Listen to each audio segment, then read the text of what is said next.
Hamas, Israel conflict, Gaza's health system to collapse soon due to fuel shortage.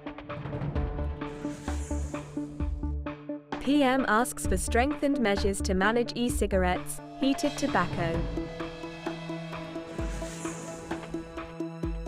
Cambodia, Kampot pepper farmers are devastated by the heatwave. You're watching today's news on NTV channel. My name is Ha Zhang, your host. The health authorities warned that the health system in the Gazas Strip could collapse within hours due to a severe fuel shortage.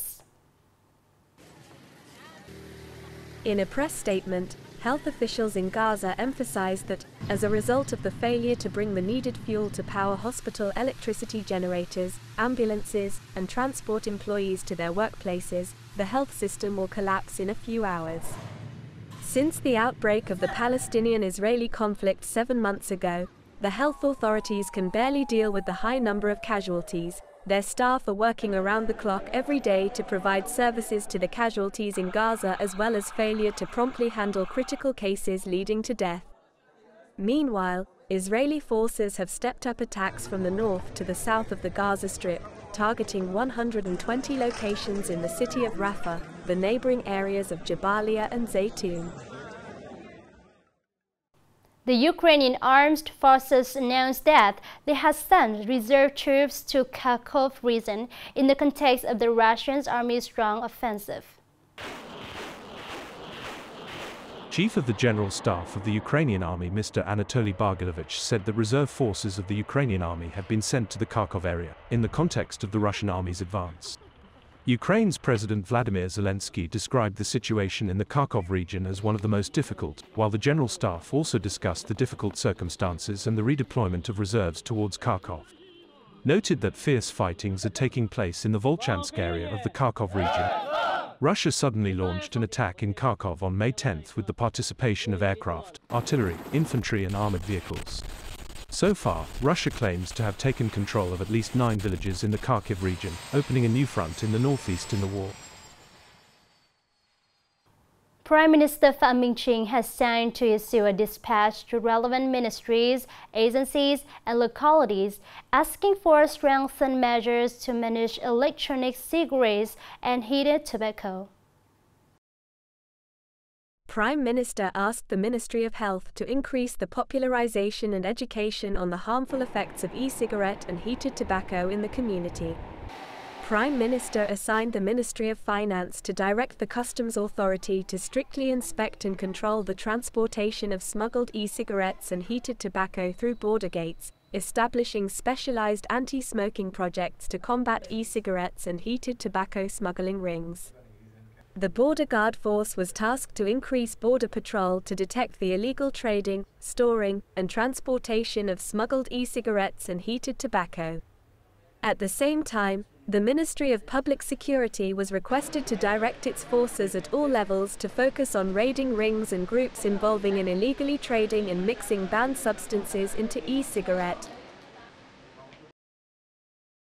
Coming up next are some updated news.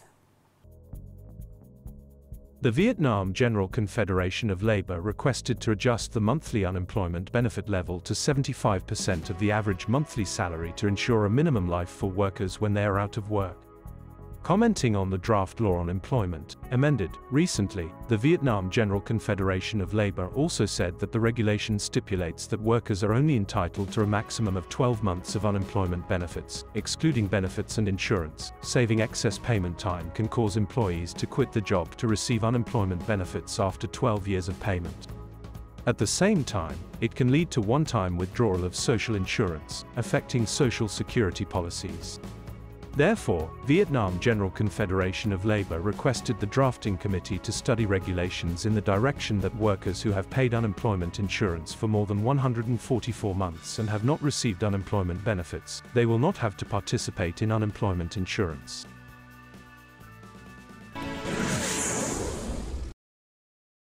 In 2024, more than 37,000 students in Nghệ An registered to take the high school graduation exam. Among them, more than 1,300 contestants are free contestants. In addition to the 3 compulsory subjects of math, literature, and foreign language, this year the combination subject is the 4th exam subject. The number of candidates registering for the combination of social sciences including history, geography, civics has dominated with 26,411 candidates. In contrast, only 9,742 candidates registered for the combination of natural sciences including physics, chemistry, biology, accounting for 36.8%.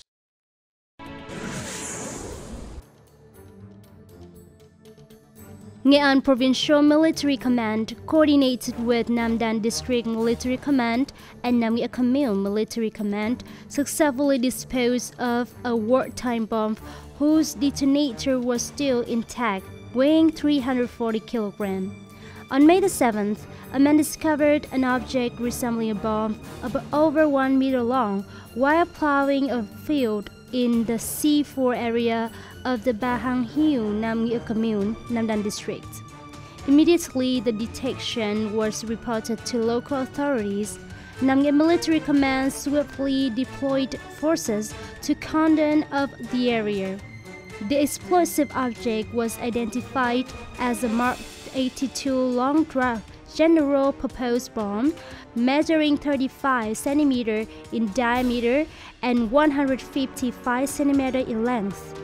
The wartime bomb was then transported to the Nam Dan shooting range area for a safe disposal.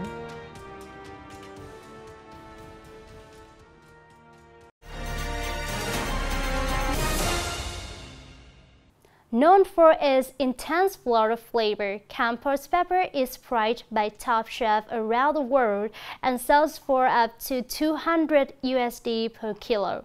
Nurtured for generation in 2 provinces in southwest Cambodia, but now Kampot's pepper faces the threat of extreme weather driven by climate change. Farmer Chim Lam shakes his head as he walks between long pepper rows of dead bushes, their brown leaves scorched by heat and drought that have devastated Cambodia's famed Kampot pepper crop. This year is so hot, no rains, and we have no water to water the pepper plants. It is a nature disaster. I don't know how to keep the plants alive. Mr. Chim Lam earned about $1,000 from his farm last year, but said he expects a fraction of that now. Nguyen Lay is a 4th-generation pepper farmer, harvesting 9 tons from his nearby 5-hectare farm last year. But the 71-year-old farmer expected to harvest nothing this year. Like other farmers, Lay said he knew the problems came from the weather and the environment. We have been prepared. We know about climate change. We have stored water. We built roofs to protect our peppers from the hot weather, but it was not enough. Mr. Kan Sinoch, president of the Kampot Pepper Promotion Association, said he expects this year's pepper yield to be halved and warned of an export shortage in 2025. South and Southeast Asia have sweltered in recent weeks under record temperatures, with governments closing schools, people dying of heat stroke. Scientists warn that human-induced climate change will produce more frequent and more intense heat waves. It's time to say goodbye. Thank you for watching and see you next time.